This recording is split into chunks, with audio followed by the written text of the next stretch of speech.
I sat again in the Calvin auditorium with my hands covering my face buried, sobbing.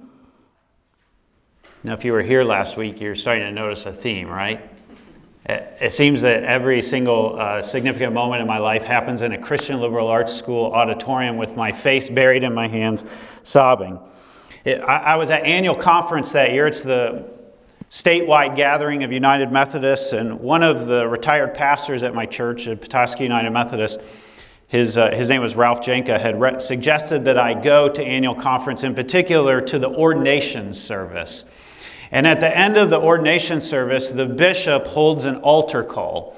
Not an altar call to accept salvation or to have your sins forgiven, but an altar call to become a pastor.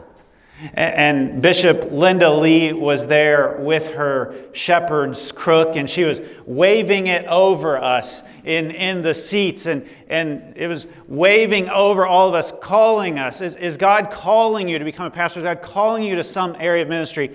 And I sat in my seat with my face buried in my hands, sobbing. Meanwhile, the whole congregation, the hundreds of United Methodists in that Calvin auditorium were singing the song, "Here I am, Lord, is it I, Lord? I have heard you calling in the night." Can I borrow your cane, Donna? Go, Lord, if you lead me, I will hold your people in my heart. And I sat there in the pews with my face buried in my hands, sobbing. And I didn't go forward. Thank you, Donna. So the question I want to ask today is, how did I get from that sobbing moment in the pew, not coming forward as Bishop was calling us forward with her shepherd's crook, to being up here right now today? The pastor of Sycamore Creek, working on adopting Asbury United Methodist Church as a campus of Sycamore Creek. What's the story behind that? That's my call story, right? Now, today is Mother's Day, and the call story for me goes back to my mom. I told you last week my mom was my first pastor. And sometime when I was a kid, she told me that my mom and my dad had tried to have children several times. And she had had several miscarriages. You know, that's the like challenge of Mother's Day, right? For moms who want to be moms, but are struggling. And my mom had had several miscarriages before she had me. And so she had prayed to God like Hannah in the temple and said, "God, if you give me a child, if you help me become pregnant, I will dedicate that child to you." Now, I don't think my mom nor I knew that would, maybe my mom had some idea that meant that one day I'd be sitting up here as a pastor, having accepted that call. Those of you, how many, we've got mothers in the room, right? We've got some moms, grandmas, great-grandmas, great-great-grandmas. Donna wins the prize today. Hear this word of encouragement from Paul, the first missionary of the church and the author of many of the books of the Bible. He writes his second letter to Timothy, telling Timothy, "I remember your genuine faith, for you share the faith that first filled your grandmother Lois and your mother Eunice, and I know the same faith continues strong in you." Mothers, be encouraged. Grandmothers, be encouraged. Great-grandmothers, be encouraged. Donna, great-great-grandmother, be encouraged. You have influence in how you dedicate your children, your grandchildren, your great-grandchildren, your great-great-grandchildren. And who knows, maybe one day they'll be here, sitting in this chair, talking to a group of Christians. We're in this series that we're calling Our Stories, and last week we looked at my Jesus story. How did I come to be a follower of Jesus? Today we're looking at my call story. How did I become a pastor? But actually, a pastor is not my only call, so I want to share with you some of my other calls in life. And then the third week of this is my church story, so I'm going to talk to you about the different churches I've been in. Next week, Pastor Mark Opperly will be here, and he's going to share all three of those in 1 week. But this isn't a series called My Story, it's Our Stories. And so following worship each week, we're having a pizza with a pastor in the basement, and many of you have signed up for each week's to join me for you to share your stories with me. I'll tell you what, last week's pizza with a pastor, I left home and Sarah asked me how'd it go, and I said, it was a sacred moment. Over greasy pizza, Coke and Diet Coke, we sat in the basement of Asbury United Methodist Church and we shared our stories. And they were beautiful. Now today's Mother's Day, so you may have plans for lunch with your mom, but not everybody does. My moms live in Florida and Boyne City, so that lunch is not a thing for us. We're going to celebrate Sarah as a mom at dinner, so maybe you want to join me in the basement today for that. The message, or the verses for this series, Carol read one of them, 1 Peter 3:15. Be ready to speak up to tell anyone who asks you why you're living the way you are, and always with the utmost courtesy. That's the theme for this whole series, that we'd be able to share why we live the way we live. And then today in particular, that Isaiah 6, then I heard the Lord asking, whom should I send as a messenger to this people? Who will go for us? And I said, actually I didn't say it, right? I just sat in the pews with my face buried in my hand. But eventually I said, here I am, send me. To be called to be a pastor wasn't my first call. My first call, really significant call, was a call to racial and economic justice. And I grew up, my parents divorced when I was about my kids' ages, and we lived in kind of a lower middle class lifestyle. We lived in apartments and townhouses and rental units. It was a relatively white neighborhood. I went to relatively white schools. High school was a little bit different. It was more diverse. When I went off to college, Wheaton College, a Christian liberal arts school outside of Chicago, one of my academic advisors, his name was James Wilhoit, he gathered his freshmen in a group in his office, and he said, you're going to hear a bunch of opportunities at Wheaton to serve.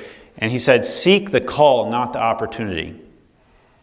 Seek the call, not the opportunity. You'll get overwhelmed with the opportunities, so seek the call. And my first year as freshman at college, I didn't volunteer in anything.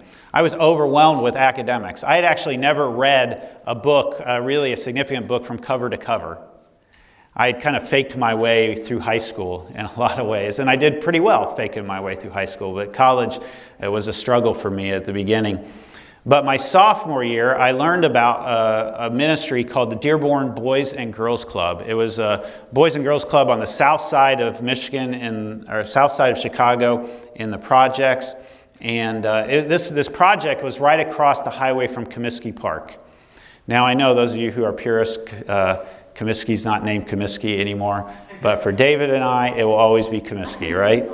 So I don't even know what the new name is, but the projects are right across the highway, the Dan Ryan Highway. And I dove deeply into that ministry there of ministering to boys in a mentoring program in these projects called the Dearborn Projects. As I began to study and learn about Chicago and these projects on the south side, I think probably the best term to describe what these projects were like was a kind of American apartheid. This was a racially segregated public housing with poor black people stacked on top of each other 30 stories high. In fact, I learned later that if you took the projects on the south side of Chicago and you made them into their own city in Illinois, the density of population in those projects was so high that they would be the second largest city in Illinois next to Chicago. That's how many people were piled on top of each other in those projects. And as I encountered that and encountered the children, and I think about Momar, who was 13 at the time, and when I met him, Momar had been shot in both legs at different times, being caught in crossfire of two gangs. And he had also been hospitalized in a psychiatric ward 2 different times for trying to die by suicide by ingesting bleach.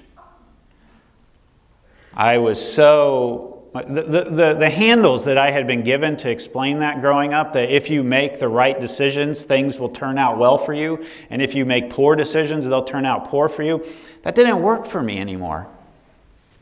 I thought if I was growing up in Momar's shoes, I would have ended up in the same situation. It was also during that time in the Dearborn Projects that I learned that I was white. I don't know if you've ever had that experience where you learn that you're white. Most of us who are white don't experience our whiteness. It's like the air that we breathe and the water that we swim in. But I was sitting with 2 kids, and we were tutoring in this school, and Squeaky was on one side. That's his nickname. His birth name was Romario. And on the other side of me was Nuke. That's his nickname. Jeremy was his birth name. I got these 2 elementary age kids, maybe about the age of my youngest son, and I'm trying to teach them math or reading or something. And Squeaky's over here, and I think I had a t-shirt on, and he starts feeling my skin, and he's looking at it, and he says, "Why are some people white and some people black?" And remember, I'm like a sophomore, junior in college, and I start to develop a story or an answer in my head to answer Squeaky. And the story in my head went something like this.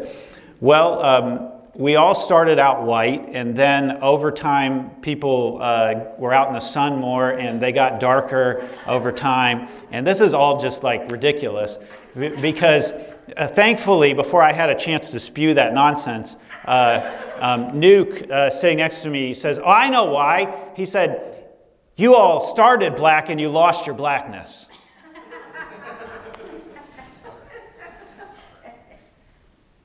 Which one's more right? Nuke is right? Like humanity came out of Africa.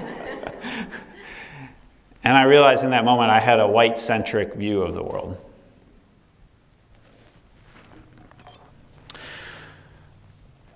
While I was at Wheaton, I took a class. It was called African American Experience. It was in that class, it was basically like a class for white college students to learn what it was like to be black in America. And we watched a Dateline hidden camera news show that followed 2 guys around Chicago. But they actually were wearing almost identical clothing. They had identical educations. They made identical amounts of money. And they went to a department store to buy clothes.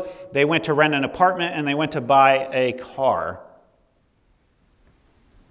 This is in Chicago in the 90s. The hidden camera doesn't lie.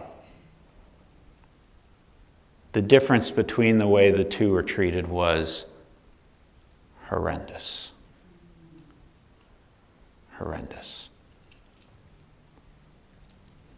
Maybe the most horrendous moment was, remember, this is Chicago in the 90s. This isn't, I had this image that this was all happened in the South and that we fixed it in the 60s.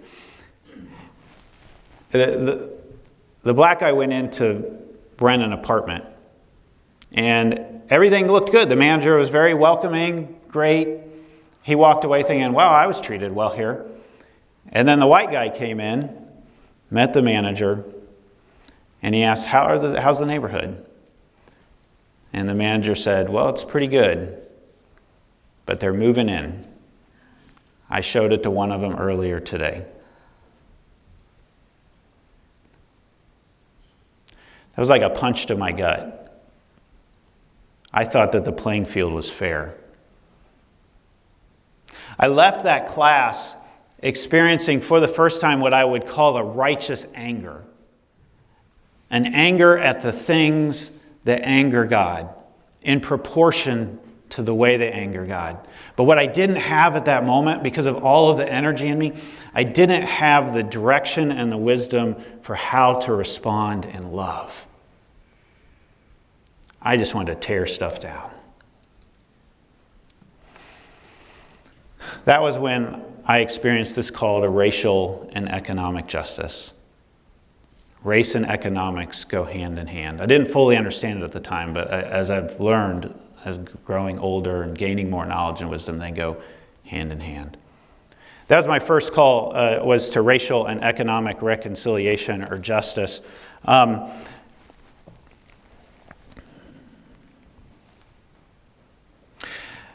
At about that same time, I met Sarah, my wife. She was going to be my wife. She was a senior. She was 2 years older than me. I was fishing for the big fish in the pond. I was a sophomore going after the senior. She moved up to northern Michigan and took a job at Petoskey United Methodist Church as the youth director, and 2 years later, I followed. Now, how do you live out a call to racial and economic justice when you live up in northern Michigan? I called it the Great White North. One of the things that's maybe hard to see in Petoskey, or if you go up to like Traverse City or Charlevoix or something like that, is poverty is very real in northern Michigan. The coast is full of money, but you get off of the coast and poverty is rampant. And I started to volunteer at the Nehemiah House. It was the homeless shelter in Petoskey. Just a little house could house 12 guys overnight. And so I could continue to play out this economic justice. And while we were there, while I was volunteering at the Nehemiah House, Sarah and I were reading through the Gospel of Luke in a disciple Bible study. How many of you have done disciple Bible study, or you're familiar with it? Just a handful of you. It's a Bible study that covers the Bible from cover to cover, Genesis to Revelation. And in reading the Gospel of Luke, maybe because he's a physician, is particularly focused on those who are hurting and those who are poor. At the same time all of this was happening, volunteering in my house, reading Luke, Sarah and I decided to buy a house. It's our first house as a married couple. And it had 3 bedrooms. We were dinks, double income, no kids at the time. Lots of resources. I was volunteering at the Nehemiah House, and I met this Ukrainian American named Alex. Alex worked at the coin shop downtown Petoskey, made minimum wage, but was having a hard time finding stability. And in reading Luke and buying this house, we realized that God was calling us to share our home in a way that we hadn't before, to invite Alex to rent a room from us and to rent it at a considerably below market price. And that began for us a practice of hospitality. So for most of our married life from that point, we have shared our home with people as an act of economic justice. Dave, I love the song, Make Room for Love in Your Home. When it puts its feet up on the counter, when you share your home with people who are struggling or who are maybe on the edge of stability, love has to really grow. Your heart has to grow considerably to be able to love. So Sarah and I have practiced hospitality, and we do it now. We have somebody who lives with us who's lived with us for about 9 years now and really has become a family member. Her name is Tabitha, and I'm sure at some point you'll meet her. In fact, if you come and join us for our open house in a couple of weeks, I'm sure you'll meet Tabitha at some point. So you're probably wondering, you've been talking about all of this economics and race. Where does the pastor thing come in? So I was at the time working at Petoskey United Methodist Church. I was the director of ministries. That meant I was in charge of adult and children's education, missions, and communications. That was a lot of things, right? I basically was a volunteer coordinator. I ran about 15 different teams with about 90 different volunteers at Petoskey UMC. And because I was in that role, when Pastor James Mitchum was gone on vacation, I would preach. And every time I would preach, people would ask me afterwards, are you going to be a pastor?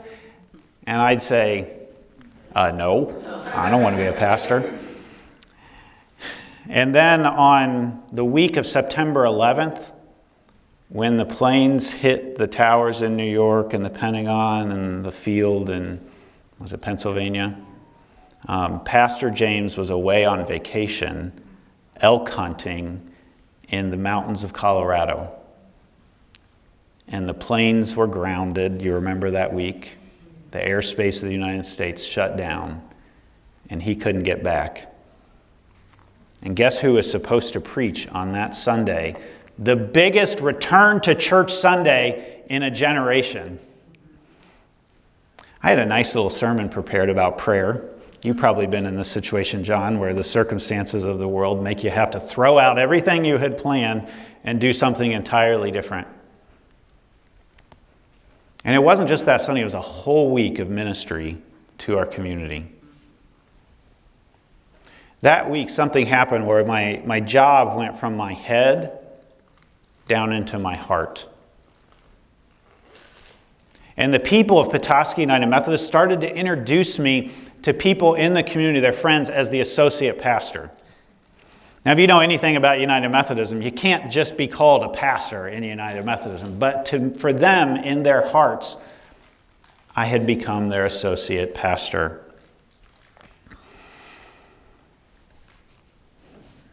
I told you that there were 3 retired United Methodist pastors in that church. 3 of them, they ganged up on me. Ralph Janka said, "We think that you should go to the annual conference, to the ordination service." And so I went to that annual conference, and you heard all of that, and that didn't pan out. I still didn't accept the call at that moment. I sat in a disciple Bible study session where everyone in that group, all 12 people, when they came around, we went around and we said, "John, we think this is what you're good at and what you're called to. And Bruce, this is what you're good at and you're called to. And Carol, this is what you're good at." And guess what they said when they got to me? All 12 of them. "You're called to be a pastor." There was an elderly lady in our church, her name was Barb Ango. She cornered me one morning at the church and she said to me, "God told me that you were called to be a pastor in prayer this morning." And I said, "Well, he hasn't told me yet." So I came back from annual conference and I went to a workshop at Bayview Association, a United Methodist summer community up in northern Michigan. And I went to this workshop led by a guy named John Savage. And John is going to come into my next story. But John was doing this workshop on spiritual IQ, which for him was about how do you listen to the voice of God. And he told us, listen, don't listen with your head. Don't listen with your heart. He said, listen with your gut. Now we're talking, right? Like in your gut. And he said, all right, here's what I want you to do. After a whole week of training, he said, I want you to sit and I want you to journal a conversation with God. Ask a question of God and answer, write down the question you get, not in your head, not in your heart, but in your gut. So I went and I sat in my seat, and guess what question I asked God? What am I called to? And the answer I got in my gut was to be a pastor. And I said, John said, just keep asking questions and listening for answers until you don't get any more. So I said, why? And the answer I got in my gut was, because I want you. And I said, how much? Is this negotiable? And the answer I got in my gut was, all of you. All of you. Now that's not actually the question I asked. I didn't say, how much of me do you want? I said, how much do you want me? I was like, do you want me like this much or this much? And God said, no, I want all of you. And so John said, turn to the person next to you and talk about what you just experienced. And I turned to the person next to me. It was my pastor, James Mitchum. And I said, if that wasn't indigestion, then you just lost a staff person. On the drive home back to the church, he said, I didn't lose a staff person. I'm gaining a colleague. I talked to Sarah that night. She said, well, of course, this is what I've seen for a long time. I talked to my friends. They were like, of course. This is when it gets really real. When you talk to your non-Christian friends, and they say, well, we've seen this forever. The next morning, I opened up my journal, and I wrote down all of the things that I was afraid of in that call. And I was at the time reading a French archbishop from the 16th century. His name was Francois Fenelon.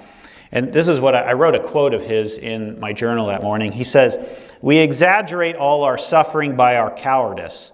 They are great, it is true, but they are magnified by fear.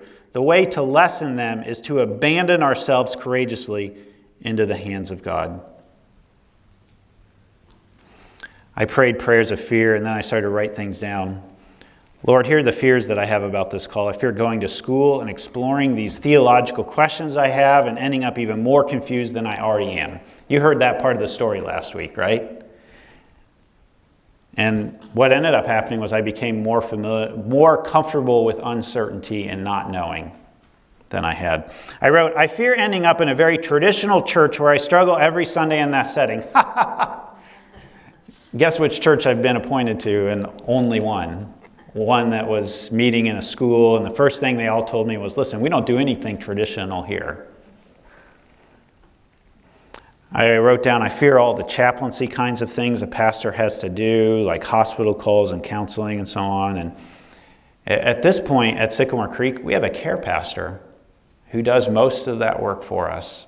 It's not my strong suit. I can do it, but it's not my strong suit. I wrote, "I fear not having the financial resources to make all this happen." We ended up getting what's called a Lilly Fellowship to go to Duke Divinity School. And that Lilly Fellowship paid for my entire tuition. Sarah also got a master's of theology while we were there. So we graduated with 2 masters from Duke University with only $7,000 in debt. And we paid it off the next year. I wrote, "I fear losing my wife because I'm so wrapped up in ministry." Well, on May 31st, Sarah and I will celebrate our 25th anniversary. And I'm in as much love with her, if not more, than I was back then. I wrote, "Lord, these are my fears amidst the sense of call you've put on me. Help me abandon myself to you in all of them. Use me today according to your will and your plan. In Jesus' name, may it be so."